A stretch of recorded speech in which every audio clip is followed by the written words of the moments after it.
हरे कृष्ण, राधे राधे जी सबको। माघ मास का 10वां अध्याय। 9वें अध्याय में आपने श्रवण किया कि हमें घर पर आए हुए अतिथि का आदर सम्मान करना चाहिए और बुद्धिमान व्यक्ति पुण्यतिथि, संक्रांति जैसे पूर्णमासी, इन तिथियों पर अतिथियों का सम्मान करता है और दान करता है।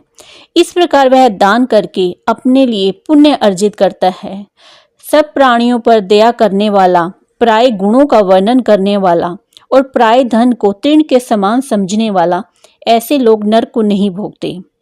इसी प्रकार अब आइए श्रवण करते हैं 10वां अध्याय की कथा, जो इस प्रकार है। यमदूत कहने लगे कि हे वेश्य, एक बार भी गंगा जी में स्नान करने से मनुष्य सब पापों से छूटकर अत्यंत शुद्ध हो जाता है। जो गंगा को दूसरे तीर्थों के समान समझता है वह अवश्य नरक में जाता है। भगवान के चरणों से उत्पन्न हुई गंगा जी के पवित्र जल को श्री शिवजी अपने मस्तक में धारण करते हैं। वह ब्रह्मा जो संदेह रहित, प्रकृति से अलग, निर्गुण है, ब्रह्मांड में उसकी समानता किससे हो सकती है। गंगा जी का नाम हजारों योजन दूर से लेने वाला व्यक्ति भी नरक में नहीं जाता। इसलिए मनुष्य को चाहिए कि वह गंगा जी में स्नान अवश्य करे। हे वेश्य, जो ब्राह्मण दान लेने का अधिकारी होकर भी दान नहीं लेता, वह आकाश के नक्षत्र में चंद्रमा के समान है। जो कीचड़ से गौ को निकालता है, जो रोगी की रक्षा करता है, प्रातः समय स्नान के पश्चात जो 16 प्राणायाम करते हैं, वह घोर पापों से बच जाते हैं। जो पराई स्त्री को माता के समान मानते हैं, वह यम की यातना को नहीं भोगते। जो मनुष्य मन से भी कभी पर स्त्री का गमन नहीं करते, चिंतन नहीं करते, वह दोनों लोगों को अपने अधीन कर लेता है। जो पराई धन को मिट्टी के समान समझता है, वह स्वर्ग में जाता है। जिसने क्रोध को जीत लिया है, मानो उसने स्वर्ग को ही जीत लिया हो। जो माता पिता की सेवा देवता तुल्य करता है, वह यम द्वार नहीं देखता, और जो गुरु की सेवा करता है, वह ब्रह्मलोक को प्राप्त होते हैं। शील की रक्षा करने वाली स्त्री धन्य है।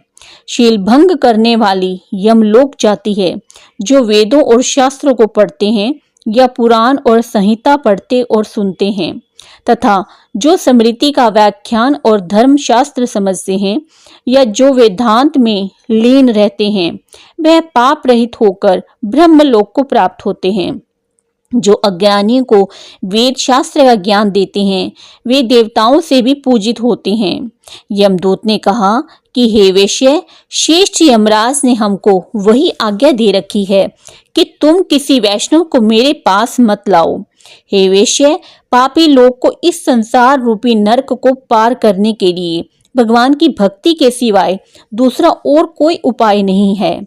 भगवान की भक्ति न करने वाला मनुष्य को चंडाल के समान समझना चाहिए। भगवान के भक्त अपने माता पिता दोनों कुलों को तार देते हैं और उनको नरक में नहीं रहने देते। और जो मनुष्य वैष्णव का भोजन करते हैं, वे भी भगवान की कृपा से श्रेष्ठ गति को प्राप्त होते हैं। बुद्धिमान को सदैव वैष्णव का अन्न खाना चाहिए। इससे बुद्धि पवित्र होकर मनुष्य पाप नहीं करता। गोविंदाय नमः इस मंत्र का जप करना चाहिए।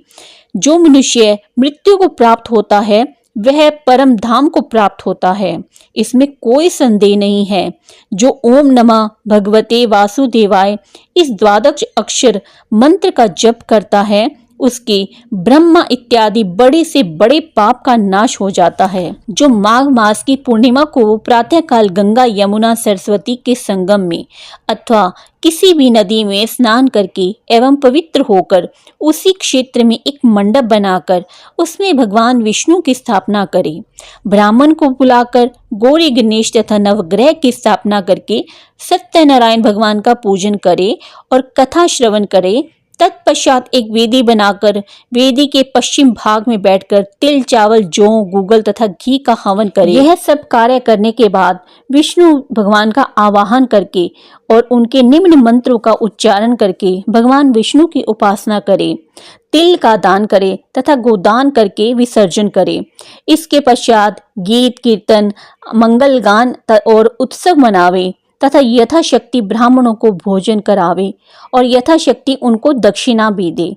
जो मनुष्य माघ मास में इस महात्म्य को पढ़ता और सुनता है तथा उपरोक्त रीति से उद्यापन भी करता है, तो इस व्रत व उद्यापन से कुल से 7 जन्मों के किए गए संपूर्ण पाप नष्ट हो जाते हैं।